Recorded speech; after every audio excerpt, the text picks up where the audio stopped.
guys, welcome back to another tech episode of the Dirt Kitchen. Today I'm going to rebuild the top end in the CR. It's about time we put a new piston in it, I think. And you know, the thing still absolutely rips your arms out. It's savage, it's got so much power, but I guess what you got to understand with a two-stroke piston is that even though it maintains compression, the skirts of the piston start to wear and it vibrates more and it starts to slap around and basically wear your cylinder unevenly. So while it's not so much a performance thing, it's a longevity thing for the rest of the engine. Rightio, you want plenty of room to move and you want to be able to see everything, so rip the petrol tank off, radiator shrouds if they're in the way, and then before you do anything, take off your expansion chamber. And even before you're thinking about doing the top end, a good way to see the condition of the piston is to pop the expansion chamber off, and you can look straight up the exhaust port and check it out. Bit hard to see in this light, but you can probably just make out the piston in there. I can see there's plenty of hot streaks on the piston skirt. There's no sign of Teflon or the original machining marks, so she's definitely worn. Next thing you want to do is drain the coolant. Just crack the cap a bit first on the radiator. It'll save you getting squirted when you pop this little bolt.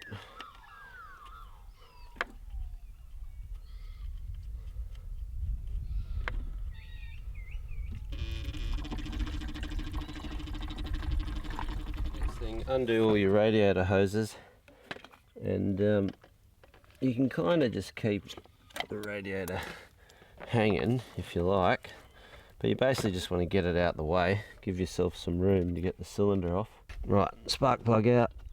So the CR is one of the last two strokes to have a electronically controlled power valve, and it's basically just an electric motor up here, and it rotates the drum with these two cables, and you got to check them because they fray. So I just pop that nut off and wriggle that little arm out. It can only go, it's basically got a shoulder there, it can only go on that one direction. Right, so I've taken off that cylinder bracket that attaches to the frame. That's an important one. It's just sort of forms part of the stabilization of your frame and engine, but it affects both the handling and the amount of vibration you'll get. Anyway, onto the cylinder. I never just go in and completely undo one in one hit. Just crack them all. Wind those 4-cylinder nuts off. And then you can just usually put your thumb over the spark plug hole and pop the cylinder up. Never stick a screwdriver in there and start jacking it up. It's the worst thing you could do. So you get the back of a screwdriver and find a little point like that, you can just tap and wriggle and it'll just ease away. A little bit of a wriggle is alright. Right, just get it out as far as you can. You can drop the piston right down there. Just push it, get it right out the way. And then, there we have it. Bit of carbon on top. Bit too much dawdling around checking the fences, I think. Right, now before you do anything else, this is one thing you want to do. Get it right to the top of the stroke. Get a reasonably clean rag and cover up that crankcase. You absolutely want to seal this right up, because guaranteed you will drop something in there, be it a bolt, a tool, these circlips when you got to take them out and put the new ones in. Just cover it up. Done. You probably noticed that I haven't removed the cylinder head. There's no need to. Just leave it alone. It's a perfect seal. It's proven itself. It doesn't leak. Don't touch it. Right? Now, yeah, there's a little bit of carbon right down the bottom there, but that's no issue. In fact, once I get to the right conditions, like a beach wedged, it'll just burn away and clean itself out. It's because I'm running good two-stroke oil, Modal Ester 800 or something like that. And I can tell you the difference between a good two-stroke oil and an ordinary one is not the amount of carbon build-up on the piston and around the cylinder head. What it is the fluid action of the power valve system. If you've got a good two-stroke oil, that will just continue to glide, no matter how sort of dark and burnt it looks in there. Because what it doesn't do is gum up. It's the oil that doesn't burn that's the problem. And it sits in there and it becomes like a tar and just gums up your power valve, and they become real notchy and it struggles to move, and then it wears out. Get some circlip pliers or something pointy. You basically just has to fit in there and hook under that circlip. Now put your thumb right over it so you don't hit yourself in the eye when it comes flying out. There we go, got it. Never reuse these. Chuck it in the bin, get rid of it. Push that gudgeon pin out.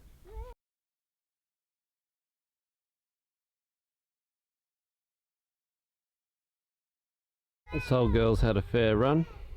You can see there's just the slightest trace of machining marks from the original cut piston, but basically all the way around it has these heat streak marks where it's just starting to drag against the cylinder. Time to go. Rightio. Normally I only like to put genuine Honda parts in the CR, but they're not as readily available at dealerships. They don't hold them in stock anymore for obvious reasons. It's a 13-year-old bike. So to get one bang like that almost overnight, I just get onto MX Store, and because they're basically an online supermarket, they've got everything for your old bike, you know, stuff that dealers won't even stock. They've got it in stock. Anyway, this is a Vertex piston. Now, I've never really heard of it. I'm not into brands and aftermarket high performance crap. I just want it to do its job, and Standard does it. However, Vertex, believe it or not, so they are claiming, are the original engine manufacturer pistons for KTM. So yeah, they make the pistons for KTM apparently, and they're pretty good. Get your gudgeon pin in first, right? And slide it right up against that circlip channel. This is the toughest job of the lot, getting these circlips in, but basically just put one in first. You can usually start by just sitting it in that little recess, and it's hard on the fingers, but it can be done. If you get it to that stage, so the ends of the circlips are crimping in, and get at this back end,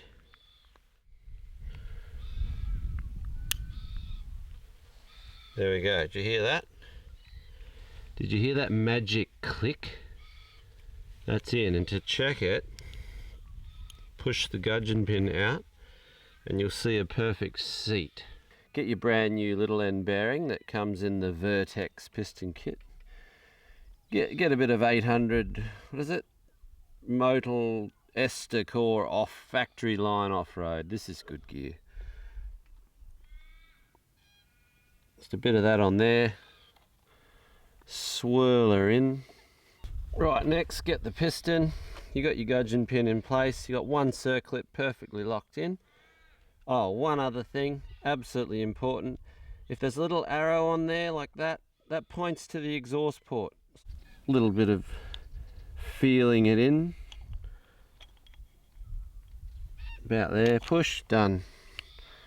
Okay, the second clip. Same again. Get these two ends and just line it up, center it at the little gap. You can start. Hang on, I'll get my little socket ready. I got my socket ready. mechanics of the world are just going to be laughing at me because I don't have the right tools, but you don't need them if you're in the bush especially. And just push that and that'll crush in. See, one side's already found its way into the recess, so just push at the back of this here and then get some pressure. Boom. So the most important thing of this whole job is to make sure both of those circlips are perfectly seated. Pretty much a mirror image ring. As a rule, I've always put the lettering up. You can see a little letter on there. There's your little locating pin. It has a little opening to wrap around that retaining pin, and that stops the ring moving around and getting caught on your transfer ports. And right, ring's on, clips are in. Get one of these, you know, multi-purpose lubricants and just spray around the studs, especially on the dowels. There's a locating dowel. One will probably be stuck in the cylinder. There's usually two of them, but yeah, there's one there. There's another one on the cylinder. And basically that's what aligns the axis of your bore to your piston. They don't just rely on flopping around on bolt holes. They put these dowels in there which are machined perfectly, so your cylinder axis and your piston axis are perfectly in line. Get the base gasket on there. I used to make these things out of Wheat Bix boxes and cornflakes and whatever when I was growing up. It's just no money. Anyway, doesn't hurt to hit that gasket with a little bit of that lube. Get a bit of two-stroke. Spin that around. Just check all the surfaces of the cylinder, that it's clean, that there's nothing that's gonna make it sit high or interfere with that sealing edge of the gasket. And by now you should have well seen the condition of your bore, and I'm impressed. This thing's Mickey Mouse. This barrel's going straight back on as is.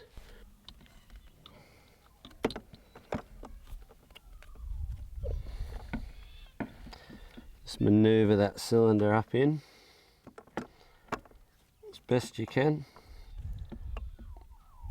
That bottom flap of the bore, get it up against the ring, and then with your fingers get the ring in position. You might have to rotate it around a bit with your fingers so it's perfectly, the ends of the ring are over that pin.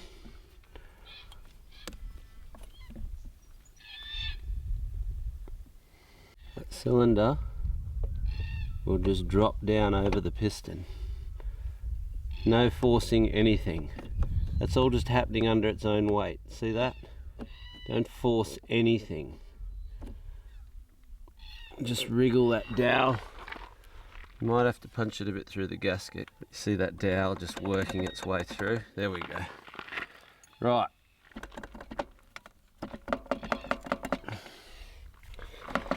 Just to check that before you start putting nuts on and bolting everything down, just get the kickstart, hold the bottom of the cylinder, listen to that.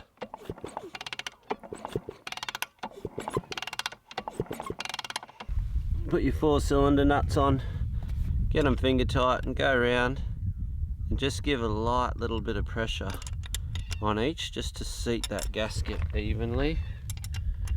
You don't want to do it up too tight in one spot and pinch the gasket out in one corner.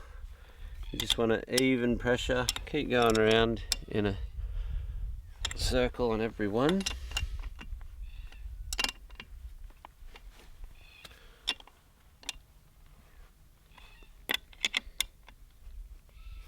And then just start to increase the pressure as you tighten, as it all gets tied up.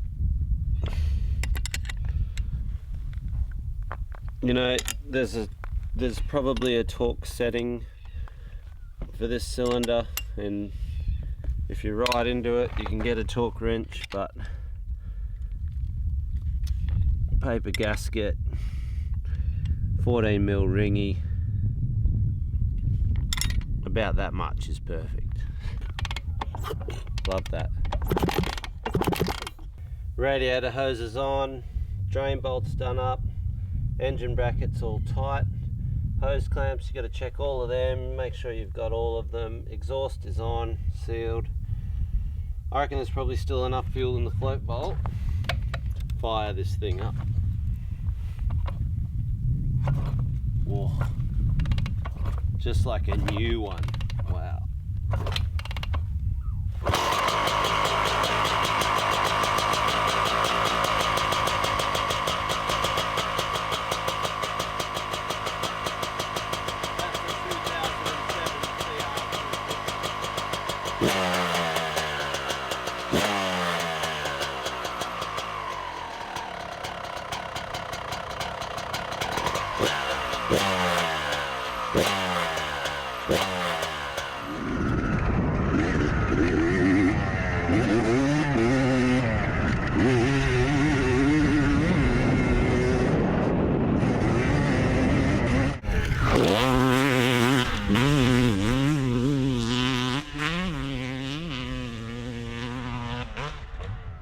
Oh wow, what can I say? It feels good. It's still savage. It goes so hard, but it's just crispened it up. It just feels nicer. Not so much when you're revving it flat out, but just teetering on the throttle using the bottom to mid-range. It's just really crisp, but it pulls so hard. No, I've tweaked the jetting a little bit. I'm happy with how I've got the motor as a standard CR250 engine. All that's been changed is it's got the V-force reed block. That's it. Otherwise it's a stock motor. And from here I'm going to start working back and get the thing more rideable for the bush, for enduro. Smooth it out a bit, maybe a flywheel weight. The gearing's already there.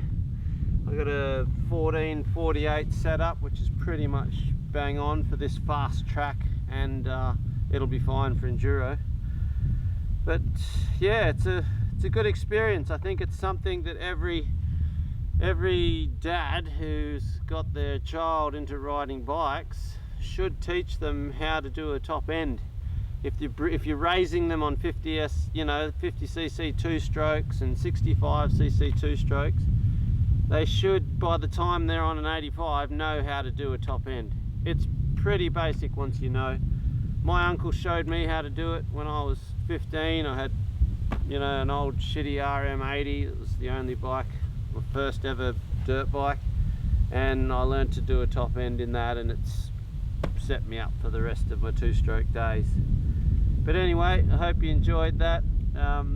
If you like this stuff, don't forget to subscribe to my channel, Riemann1, and yeah, comment what else you'd like to see done to the CR, what you'd like me to work on, fix, modify, muck around with, whatever.